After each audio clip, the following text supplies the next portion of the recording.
नमस्कार दोस्तों, स्वागत है आपका एडवेंट क्लासेस यूट्यूब चैनल पर। दोस्तों, जैसा कि आपको पता है कि हम जीएस के प्रैक्टिस सेट कर रहे हैं। आज उसी क्रम में जीएस प्रैक्टिस नंबर 3 है और इसमें हम जीएस के 20 अति महत्वपूर्ण प्रश्नों की विस्तृत हल सहित व्याख्या करेंगे।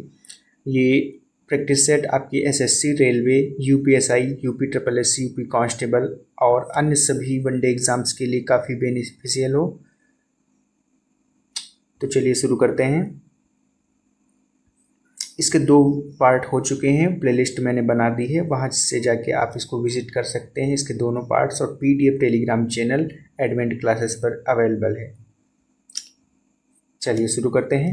क्वेश्चन नंबर 1 है, ऐसी तरंगे जिनका ध्रुवीकरण नहीं हो सकता है क्या कहलाती हैं? ऐसी तरंगे जिनका ध्रुवीकरण नहीं हो सकता है क्या कहलाती हैं? तो इसका सही जवाब होगा ऑप्शन नंबर डी, अनुदैर्घ्य तरंगे। अनुदैर्घ्य तरंगे, इनका ध्रुवीकरण नहीं हो सकता है। इसका सबसे अच्छा उदाहरण जो है वो ध्वनि तरंगे हैं। अनुदैर्घ्य तरंगों का सबसे अच्छा उदाहरण है ध्वनि तरंगे। अनुप्रस्थ तरंगे क्या होती है? अनुप्रस्थ तरंगे वे तरंगे होती हैं जिसमें माध्यम के कण तरंग संचरण की दिशा के लंबवत कंपन करते हैं। और इसका सबसे अच्छा उदाहरण क्या है? रेडियो तरंगे। इसका सबसे अच्छा उदाहरण है रेडियो तरंगे। इसका सबसे अच्छा उदाहरण है ध्वनि तरंगे। इसका सबसे अच्छा उदाहरण है ध्वनि तरंगे। चलिए आगे बढ़ते हैं। क्वेश्चन नंबर 2 है, निम्न में से समवर्ती सूची का विषय नहीं है। तो इसमें से आपको बताना है कि समवर्ती सूची का विषय नहीं है। तो समाचार पत्र, परिवार नियोजन और कारखाना, ये तो आपकी आते हैं समवर्ती सूची में। और ये जो लोक स्वास्थ्य का विषय है ये आपकी राज्य सूची में आता है। ये आपकी राज्य सूची में आता है। समवर्ती सूची में कितने विषय हैं? समवर्ती सूची में 61 विषय हैं। समवर्ती सूची में 61 विषय हैं और संघ सूची में 100 विषय हैं। और राज्य सूची में 61 विषय हैं, समवर्ती सूची में 52 विषय हैं और संघ सूची में 100 विषय हैं। तो समवर्ती सूची का विषय लोक स्वास्थ्य नहीं है। लोक स्वास्थ्य राज्य सूची का विषय है। राज्य सूची का विषय है। चलिए आगे बढ़ते हैं। क्वेश्चन नंबर 3 है, लोकसभा में किसी राजनीतिक पार्टी को विरोधी पार्टी की स्थिति प्राप्त करने के लिए न्यूनतम कितनी सीटें प्राप्त करनी होती हैं? तो इसका सही जवाब होगा ऑप्शन नंबर डी, इनमें से कोई नहीं। ऑप्शन नंबर डी, इनमें से कोई नहीं। क्योंकि लोकसभा में विपक्ष विरोधी पार्टी की स्थिति प्राप्त करने के लिए आपको 10% सीटें आवश्यक होती हैं। 10% सीटें, कम से कम 10% सीटें आवश्यक होती हैं। आगे बढ़ते हैं। क्वेश्चन नंबर 4 है, अफ्रीका की मूलभूत जनजाति पिग्मीज किस नदी घाटी में पाई जाती है? तो इसका सही जवाब होगा कांगो बेसिन। कांगो बेसिन में अफ्रीका की मूलभूत जनजाति पिग्मीज पाई जाती है। आगे बढ़ते हैं। क्वेश्चन नंबर 5 है, किसी यौगिक में क्षारीय धातु का ऑक्सीकरण संख्या का मान कितना होता है? तो इसका सही जवाब होगा ऑप्शन नंबर बी, +1। जैसे NaCl होता है, सोडियम क्लोराइड, इसमें जो सोडियम की ऑक्सीकरण संख्या होती है, Na की जो ऑक्सीकरण संख्या होती है वो +1 होती है। आगे बढ़ते हैं। क्वेश्चन नंबर 6 है, भारतीय जीवन बीमा निगम की स्थापना कब हुई? भारतीय जीवन बीमा निगम की स्थापना कब हुई? तो इसका सही जवाब होगा ऑप्शन नंबर ए, 1956। इसका मुख्यालय कहाँ है? मुंबई, महाराष्ट्र में इसका मुख्यालय है। और जो भारत की पहली जीवन बीमा कंपनी थी वो ओरिएंटल लाइफ इंश्योरेंस कंपनी थी, जो कि 1818 में खुली थी। क्वेश्चन नंबर 7 है, भारत के किस राज्य में नटांजलि उत्सव मनाया जाता है? क्वेश्चन नंबर 7 है, भारत के किस राज्य में नटांजलि उत्सव मनाया जाता है? तो इसका सही जवाब होगा ऑप्शन नंबर बी, तमिलनाडु में। तमिलनाडु में जो तमिलनाडु के चिदम्बरम में नटांजलि उत्सव मनाया जाता है। यह एक वार्षिक उत्सव है जो महाशिवरात्रि के अवसर पर फरवरी या मार्च में मनाया जाता है। यह एक वार्षिक त्यौहार है। आगे बढ़ते हैं। क्वेश्चन नंबर 8 है, निम्नलिखित में से कौन सा त्यौहार राजस्थान से जुड़ा है? तो इसका सही जवाब होगा बूंदी उत्सव। सी, जो बूंदी उत्सव है ये राजस्थान से जुड़ा है। यह आमतौर पर नवंबर दिसंबर में होता है। यह भी एक वार्षिक त्यौहार है। और ये जो गुड़ी पड़वा है ये आपका महाराष्ट्र का है। ये मराठी लोगों का नव वर्ष है। और ये जो बोनालू है, ये बोनालू जो आपका है ये तेलंगाना में है। तेलंगाना में मनाया जाता है। और ये जो माथो नारंग उत्सव है ये आपके लद्दाख में मनाया जाता है। लद्दाख का जो माथो मठ है उसी में मनाया जाता है। तो इसका सही जवाब होगा बूंदी उत्सव राजस्थान से जुड़ा है। आगे देखते हैं। क्वेश्चन नंबर 9 है, गिद्दा नृत्य शैली किस राज्य से संबंधित है? तो गिद्दा नृत्य शैली आपके ऑप्शन नंबर ए पंजाब से संबंधित है। हरियाणा का अगर देखा जाए तो इसका सबसे फेमस है फाग नृत्य जो है वो हरियाणा का फेमस नृत्य है। इसके अलावा लूर नृत्य भी यहाँ मनाया जाता है। किया जाता है। राजस्थान के तो सबसे फेमस है कालबेलिया और घूमर यहाँ के फेमस हैं। उत्तराखंड के अगर देखा जाए तो उत्तराखंड का सबसे फेमस जो डांस है वो भोटिया नृत्य यहाँ का सबसे फेमस है। इसके अलावा यहाँ पर कुमायूनी नृत्य भी यहाँ पर मनाया जाता है।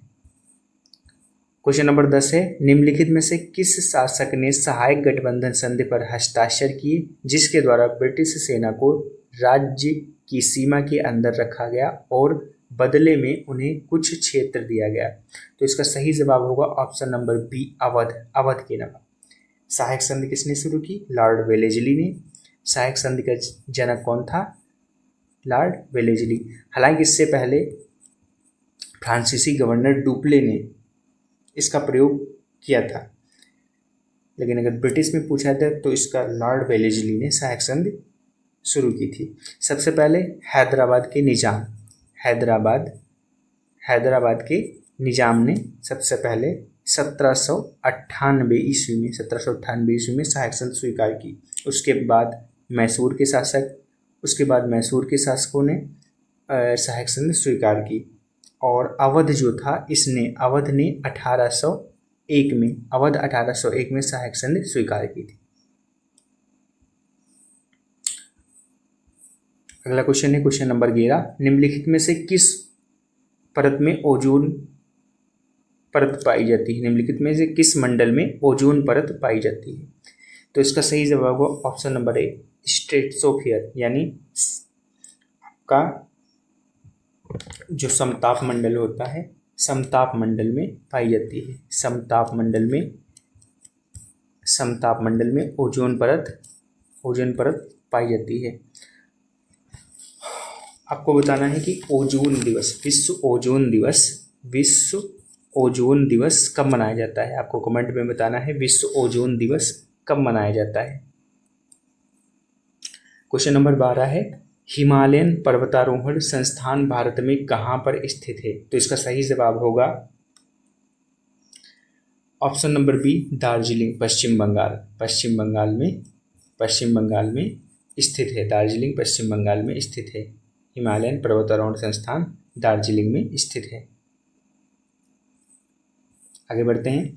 क्वेश्चन नंबर 13 है, भारतीय नौसेना अधिनियम कब पारित किया गया? तो भारतीय नौसेना अधिनियम सबसे पहले 1927 यानी ऑप्शन सी 1927 में पारित हुआ था। इसके बाद 1957 में इसे संशोधित किया गया।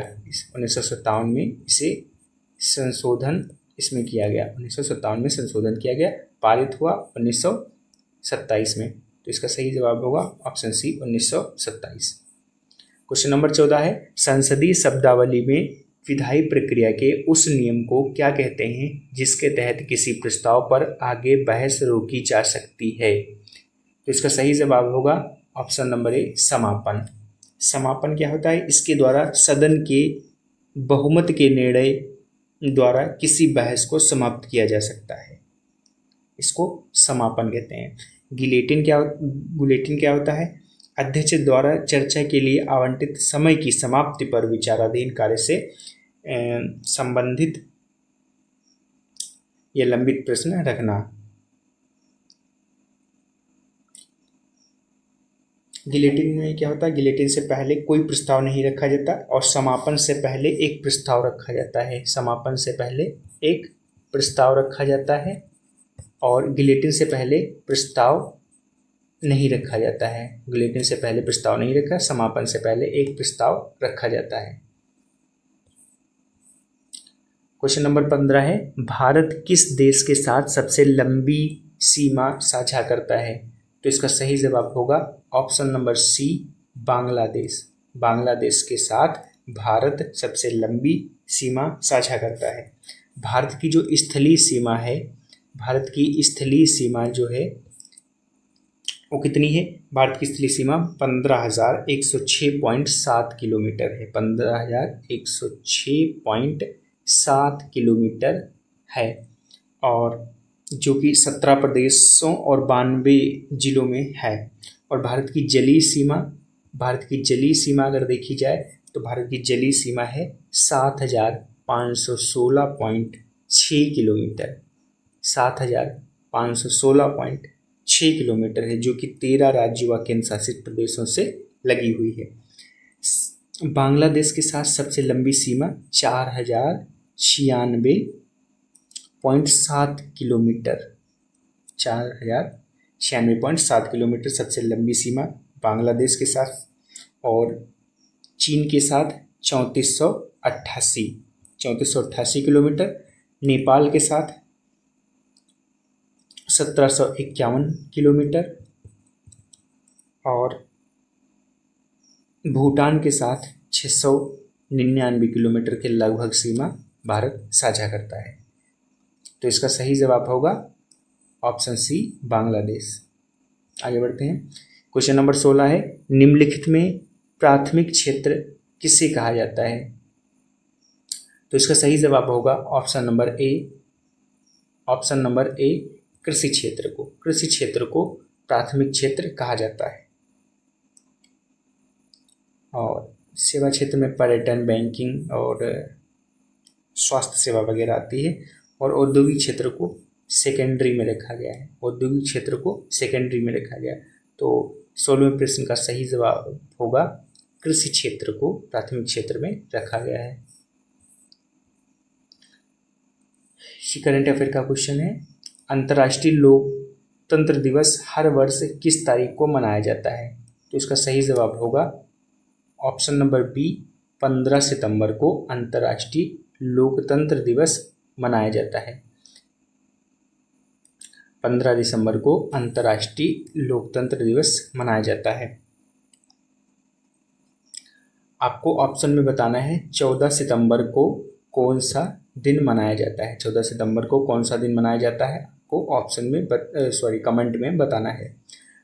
16 सितंबर को विश्व ओजोन दिवस मनाया जाता है। विश्व ओजोन दिवस मनाया जाता है। विश्व ओजोन दिवस 16 सितंबर को मनाया जाता है। 10 दिसंबर को अंतर्राष्ट्रीय मानवाधिकार दिवस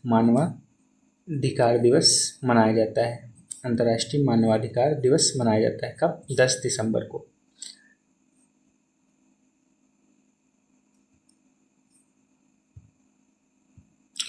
क्वेश्चन नंबर 18 है, सितंबर 2025 में उद्घाटित मिजोरम की पहली रेल संपर्क लाइन का नाम क्या है?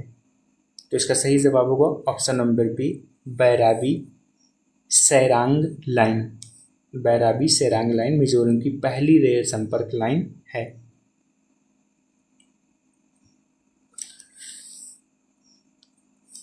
आगे बढ़ते हैं। क्वेश्चन नंबर 19 है, शरीर का तापक्रम कहाँ नियंत्रित होता है? तो इसका सही जवाब होगा option number C, hypothalamus. Hypothalamus में शरीर का ताप नियंत्रित होता है। हाइपोथैलेमस में शरीर का ताप नियंत्रित होता है। स्पाइनल कार्ड यानी रीढ़ का हड्डी ये तंत्रिका संकेतों को मस्तिष्क तक पहुंचाती है। सेरिबेलम का कार्य क्या होता है? ये बैलेंसिंग करना यानी शरीर का संतुलन करता है। पिट्यूटरी मास्टर ग्रंथि। क्वेश्चन नंबर 20 है, किसके शासनकाल में सबसे अधिक मंगोल आक्रमण हुए थे? तो सबसे अधिक मंगोल आक्रमण जो थे आपकी option number B Alauddin Khilji.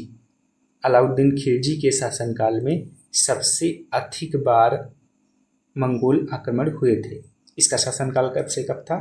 1296 से 1316 ईस्वी तक। 1296 से 1316 ईस्वी तक। बलबन का शासनकाल था 1266 से 1287 तक। मोहम्मद बिन तुगलक का शासनकाल था 1325 से 1351 के बीच। और फिरोज शाह तुगलक का शासनकाल था 1351 से 1388 तक। दोस्तों ये थे आपके 20 मोस्ट इम्पॉर्टेंट क्वेश्चन जो कि आपकी आने वाली सभी परीक्षाओं के लिए काफ़ी महत्वपूर्ण है। वीडियो अगर पसंद आया तो वीडियो को लाइक कीजिए, चैनल को सब्सक्राइब कीजिए और अपने दोस्तों में ज़्यादा से ज़्यादा शेयर कीजिए।